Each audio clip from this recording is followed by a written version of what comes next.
Hey, how you guys doing? It's Andre Butler here in Detroit. Excited to go live with you today. I am on Instagram, Facebook, and YouTube. As you're joining us, let me know where you're joining us from and how to all those for catching us a little bit later. It's a rainy day here in Detroit. Definitely spring. Been a little cold, but God is good. A lot of things going on at FX Church. We're in week three, coming up on week three of our 28-day challenge, or Live Your Dream Challenge. And the challenge is simply to read our daily devotional, gather with others in a challenge group to talk about how to live your dream, and then inviting somebody else to be a part of the dream or be a part of the challenge, excuse me.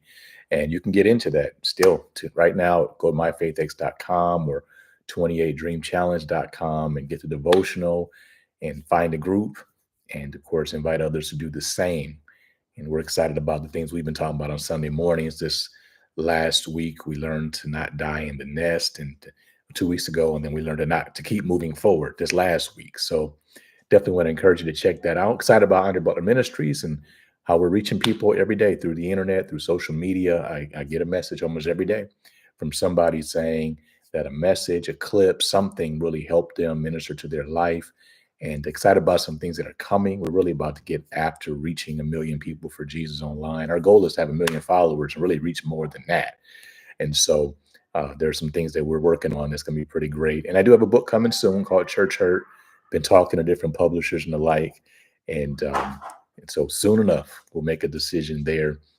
And then don't forget the FX Network, FXN. You can check out our new content there with films and shorts and comedy shows and music and the like. Just go to faithxnetwork.com or go to our the App Store and you can download the FaithX Network. I don't know if y'all hear all that laughing behind me, but I think somebody's having a good time. So anyway, as you join me, as I said, let me know where you're joining us from and how all those for catching us a little bit later. What's up, Gay? How are you doing? I was wondering if you could tell me, why is it so hard for some people to forgive? Revelation. Why is it hard to forgive? Most of all, revelation. You have to get in the Bible on forgiveness.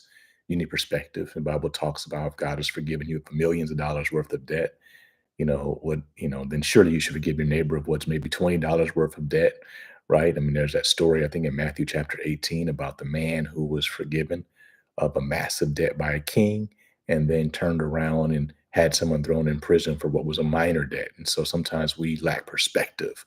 We look at what somebody has done to us and we hang on to that and decide that really they don't deserve to be forgiven, and forget all that God forgave us for, right? So that's part of it, is just a true lack of perspective, of revelation of what um, of truth. The other thing is that we constantly remind ourselves of what was done wrong to us, and it makes it harder to forgive or to keep ourselves in that place of forgiveness. So even myself, even this morning, I was thinking briefly about something that someone did to me, and I had to just change the channel. And you have to do that. Otherwise, you'll find that you will live in offense. And that's not good. And it doesn't please God, doesn't help you, and actually keeps you from the blessings that God has for you. So, hey, Donna, yeah, I'm glad you're here. Glad you're excited about the things that are going on. Hey, Brittany in DC for work, huh? Flying home shortly. I wonder if it's just as cold there as it is here. What's up, Tanisha on Facebook? How are you doing? And still waiting for YouTube to say what's up. I know there's somebody there, so go ahead and speak up, say hi. Of course, when we come together on Fridays, we typically talk about whatever you guys want to talk about. So you got something on your mind, uh, go ahead and let her rip. It doesn't have to be spiritual. It can be about anything. And need prayer, we'll definitely do that during this time as well.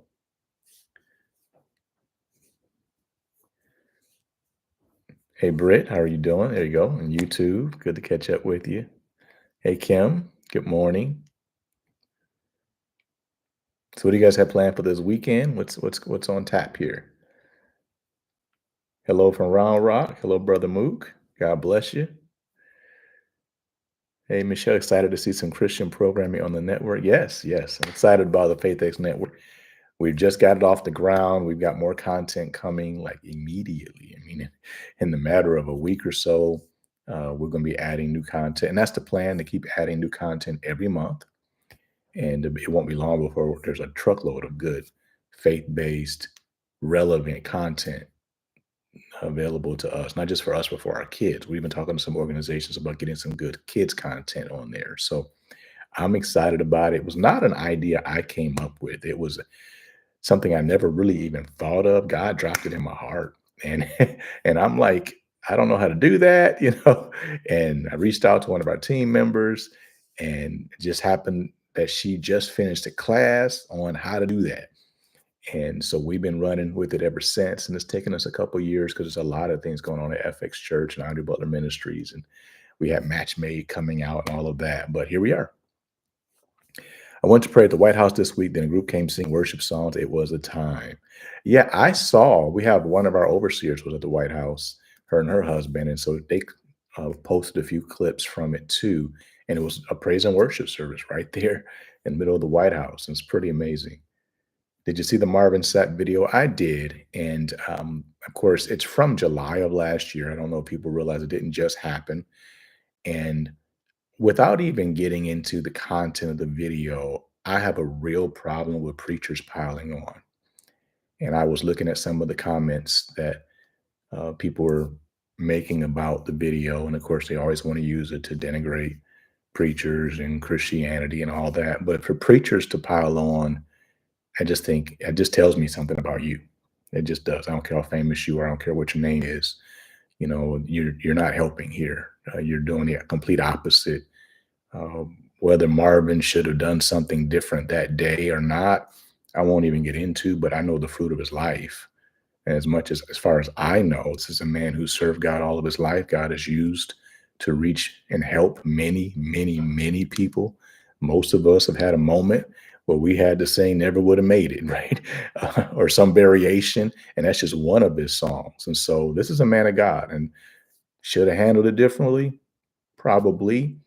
I'm not denigrating the man of God. And his life's fruit is really strong as far as I know. So don't dive in and act like a baby Christian and send this around and tell bad jokes and all those things, because a man probably should have handled an offering better. We're better than that. And so that's my thoughts on it. And I really have a problem. My wife showed me yesterday one clip, and then one of these major ministers comments and pointing people to other churches in the city they can go to instead, and they don't lock the doors in those churches. And I'm like, see, no respect. You lost. If I had respect, I've lost it, because as a minister, you should not do that. But we won't do that. Yeah, you're right. Media always takes one clip against, and that's the thing. I mean, as someone who's on stage constantly, who's online constantly, it does make you a little wary, because if you ever do have a day where you say something you shouldn't have said, or maybe you should have did it a different way, maybe you're learning and growing, it's a very good chance that thing can go viral and you can be stained. And so that's that's part of the price you pay for taking this step. Jesus did say that even when he blessed us with 100-fold, there will be persecutions. And the Bible tells us to not think it a strange thing when you deal with fiery trials, when you deal with persecutions. Paul told Timothy, who was kind of backing off because of persecution. He says, take the persecution and keep preaching the gospel. So I get that as part of it, but it is, that's it's not a good thing. Dr. D.B. Freeman's having a girls' night in for the ladies. I look forward to going tonight. Oh, that's great. Enjoy that. Will there be an Easter program at FaithX this year? Well, we always have Easter at FaithX. We do a couple things. This year, we're doing a Good Friday experience. The last couple of years, we did a movie, we did a play. This year, I believe we're just going to come together and just have a good experience. Just have church and talk about the blood, and really get into the heart of what Good Friday is all about. Then on Saturday, we'll have our Easter egg drop. We literally drop thousands of eggs from a helicopter for kids to run out and get. And then we invite those families to church. And then on Sunday, we'll have 2 experiences instead of 3. And that means you better show up on time. Show up on time, show up early, because FX Church is right now, busting at the seams. And so it's going to be packed, but we're going to celebrate Jesus like we do. So make sure you're there. It's going to be good.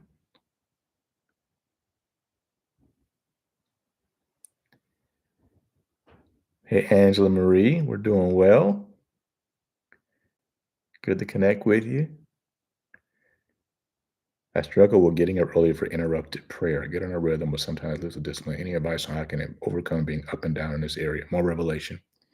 The thing that helped me to develop a prayer life was just teaching on prayer, and also seeing it demonstrated. So I went to Korea when I was like 19 and went to what was the world's largest church. And, those people pray, went to a 5 a.m. prayer meeting, and the pastor prayed 2 to 3 hours a day. And they said the average Korean Christian prayed an hour and a half a day. That had an impact on me.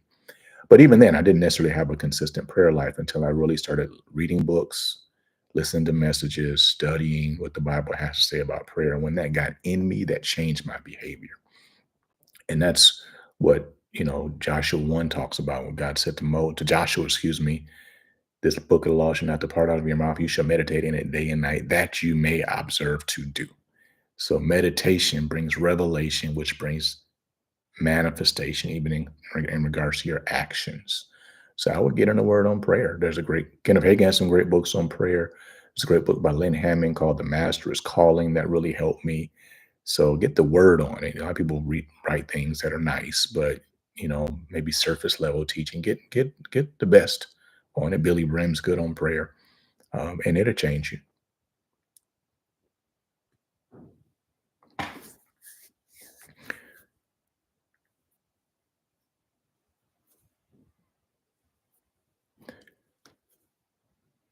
What else you guys want to talk about?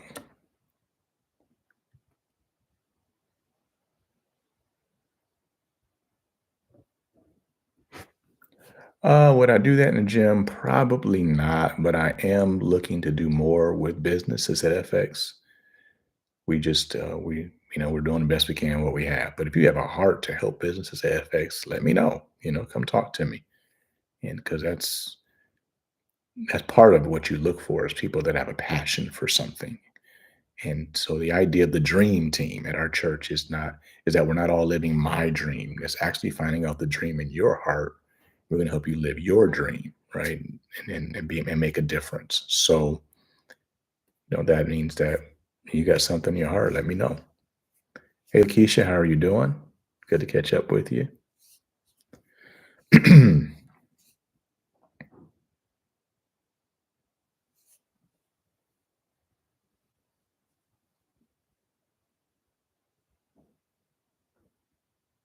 Hey, Tanisha. It says see above, but all I saw was a hey. So, but what else you guys want to talk about?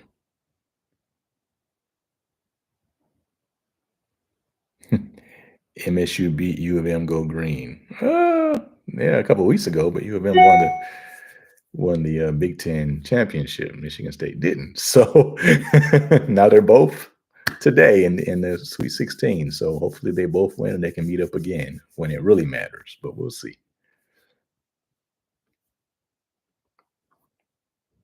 Yeah, I'm not seeing your question, Tanisha. Maybe try it again because it's not coming up. All I see is you saying hi.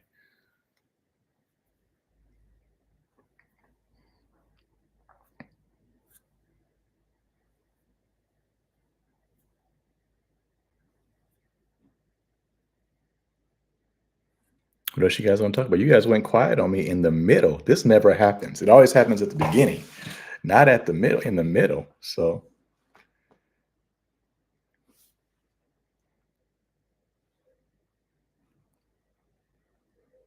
what do you guys have planned for this weekend? Anything in particular?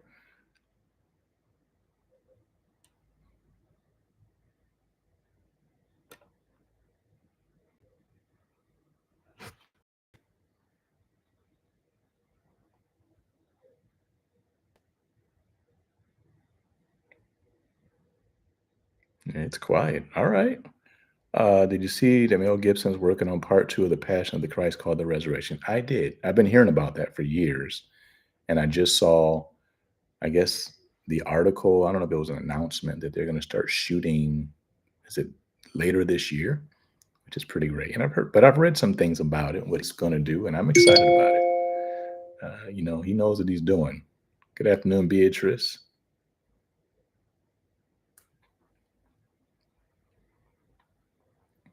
I am excited about it. I know people have been talking about House of David and they really enjoyed it. I haven't watched it yet. I haven't even watched The Passion, not The Passion, but The Chosen yet. So I think I'm probably going to jump in on that. I told you I was writing a script that was similar, so I wanted to kind of stay away from it. So it wasn't having an impact on what I wrote. And then what I wrote was very similar to House of David. So somebody made it anyway, but I have a film that I think God had me write that's going to help. So looking forward to getting that out there, but I have to check out those shows. So this weekend, just trying to play the catch up game. Yeah, I feel you on that. I'm at a place where I need a vacation, so I'm gonna hang in here and push through to Easter, and then we'll see what happens. So and I know I'm not the only person here that feels that way. Any comments on the circulations going about Minister Marvin Sapp? You might have answered this already. I just signed it. I sure did, right at the top. So Beatrice, when we get off, you can just rewind and check it out. Yeah. Yeah, I would just type it again, Tanisha, because for whatever reason, Facebook is not allowing you to show it to me.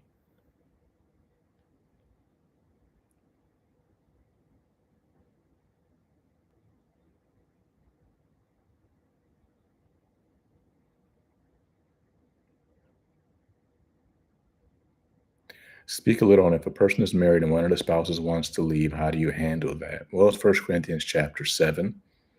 And, you get a little deeper into the chapter. And Paul says that if your spouse is an unbeliever and they want to depart, let them depart. You're not under bondage in that situation. Now, people immediately go, well, somebody doesn't believe in Jesus. But when you go into Matthew, I think it's chapter 18, Jesus shares about when you have an issue with someone, go to them. If they won't hear you, to two of you, go to someone else. If they won't hear you, the two of you go to the church. And if they won't hear the church, then you treat them as an infidel, as an unbeliever. So if an individual is deciding to abandon the marriage, and that's what that's called, abandonment, and you've done everything you can do. You've obviously talked with them, you've prayed, you've gotten counseling, and yet they still just want to do wrong. Well, I don't believe God's holding you under bondage in that situation.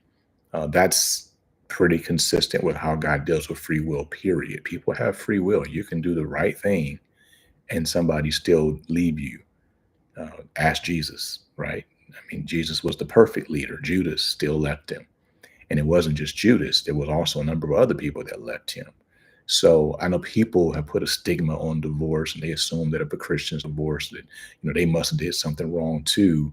Well, in every marriage, both parties have done something wrong. Those marriages where people have done really well, marriages that have done well, and marriages that haven't. That's not really the issue. The issue is, what did people do in those situations? If somebody committed adultery and cheated on you, that's not your fault. I don't care how you spin it. It's their fault. And they committed the sin, they broke the covenant. And if somebody abandons the marriage, it doesn't matter how tough it is, they just abandon it.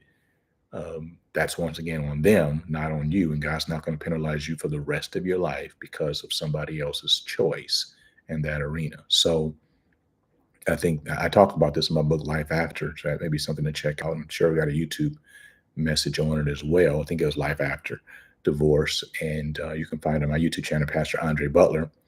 But those are the three reasons for divorce biblically. And it's adultery, it's abandonment, and it's abuse.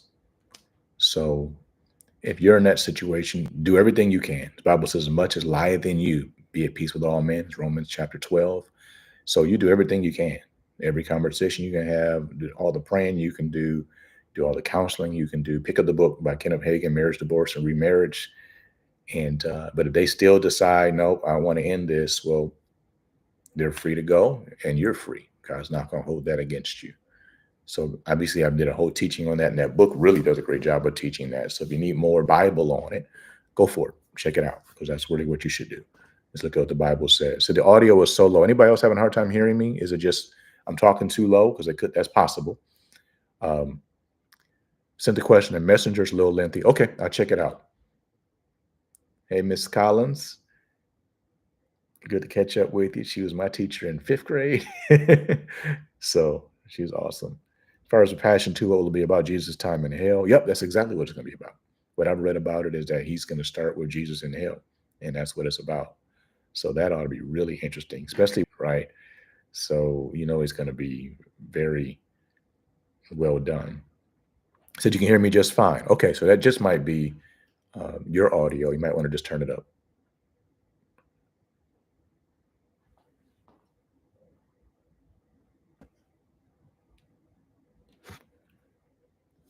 What else you guys want to talk about?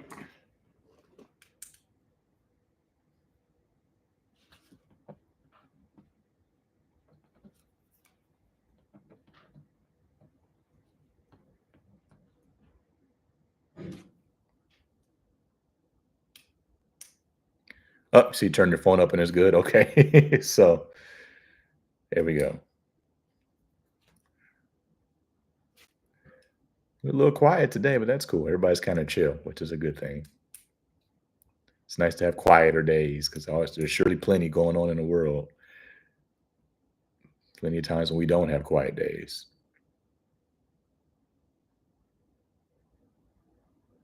Yep, that's cool. How do you know all this and be able to answer just about any question someone would ask?